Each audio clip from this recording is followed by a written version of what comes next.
Hello जी, good morning, Radhe Radhe, जय माता दी। कैसे हैं आप लोग? उम्मीद करती हूँ स्वस्थ होंगे, मस्त होंगे। मैं भी बहुत अच्छी हूँ। तो आज है नवरात्रि का आखिरी दिन, आज है नवमी। तो आज हमने करना है कन्या पूजन।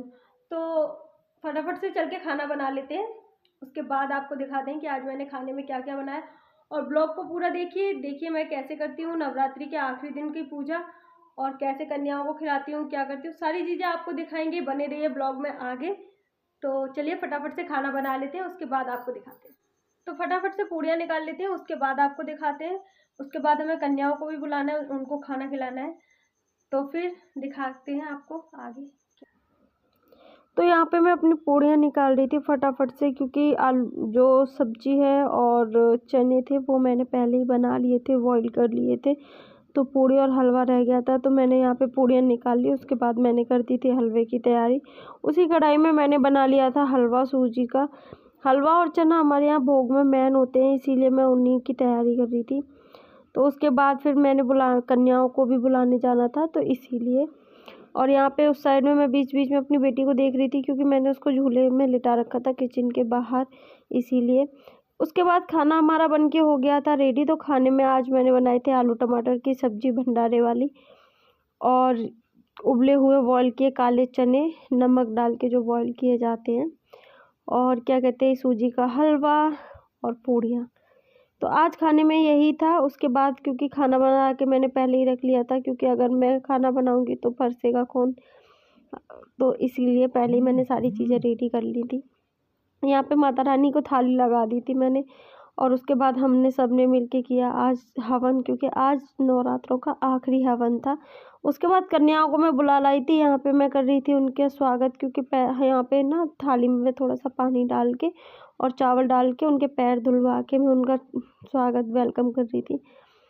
तो बस मैंने उनके पैर धो लिए थे। ये मेरा भांजा था, इससे मैं बार बार बोल रही थी कि पैर थाली में रख दो, नहीं मामी ऐसे ही धुल लो। ये ना जल्दी जल्दी मुझसे पैर भी नहीं छुपवाता है, इतना शर्माता है पता नहीं क्यों। और यहाँ बेटे ने देखो मेरे फटाफट से रख दिए थे। बेटी को मैंने झूले में लेटा के रखा था, तो उसके पैर मैंने वहीं धो लिए थे, वहीं सारा चीज़ें उसके साथ कर रही थी कन्याओं के पास, क्योंकि उसको अभी 2 महीने की तो बिठा तो सकते नहीं है, ना ही कन्याओं के पास लेटा सकते, इसीलिए मैंने उसको झूले में लेटाया था। तो यहाँ पे कन्याओं को दे दिया था फिर मैंने खाना, और कन्याओं से मैंने पूछा था कि खाना कैसा बना, तो बहुत अच्छा बता रही थी। तो जब बच्चे ये चीज़ बोल देते तो ना आपको ऐसा लगता है कि आपकी मेहनत सफल हो गई है। उसके बाद मैंने करनी थी शाम के आरती की तैयारी। तो शाम को आरती में मैं आज नवमी के दिन जलाती हूँ 9 दिए, क्योंकि 9 दिन की जो माताएं होती हैं हमारी, उन सब माता रानी के नाम का एक एक दिया जलता है। तो मैं 9 दिए जलाती हूँ नवमी वाले दिन, और ये सिर्फ ऐसा मैं नवरात्रों में ही करती हूँ, बाकी अदर दिन नहीं करती। अदर दिन एक ही दिया जलता है जो हमारी गायत्री माता है उन्हीं के नाम का सिर्फ। तो यहाँ पे मैं और डुग्गू कर रहे थे आरती उसके बाद, और यहाँ पे बेटी को मैंने लिटा के रखा था, क्योंकि ये मुझे करने नहीं दे रही थी कुछ भी काम। और फिर हमने क्या कहते हैं आरती की। आप ये सोचोगे कि पजामी इसकी चेंज होगी, तो इसने थोड़ा सा गीली कर ली थी पजामी, इसीलिए मैंने इसकी चेंज कर दी थी बीच में जाके। तो उसके बाद हमने आरती की। तो हमारा नवरात्रों का दिन कुछ ऐसा ही रहा, ऐसे हमने की पूजा पाठ। आज हमारी बेटी का इस बार पहला नवरात्रा था, लेकिन उसने परेशान भी मुझे बहुत करा, लेकिन कोई बात नहीं, बेटियां भी माता रानी का ही रूप होती हैं, कभी बड़ी हो जाएंगी तो यही चीज़ें मुझे याद आएंगी। नवमी की पूजा आज हमारी तो कुछ बस ऐसी आज रही। का लुक ये आपकी था हमारी नवमी की माता पूजा रानी का। कैसी रही कमेंट में जरूर बताएं। और हाँ, अगर वीडियो अच्छी लगी हो तो वीडियो को लाइक शेयर कमेंट करना बिल्कुल भी ना भूलें। अब मिलते हैं अगले वीडियो में। बाय बाय, राधे राधे, जय माता दी।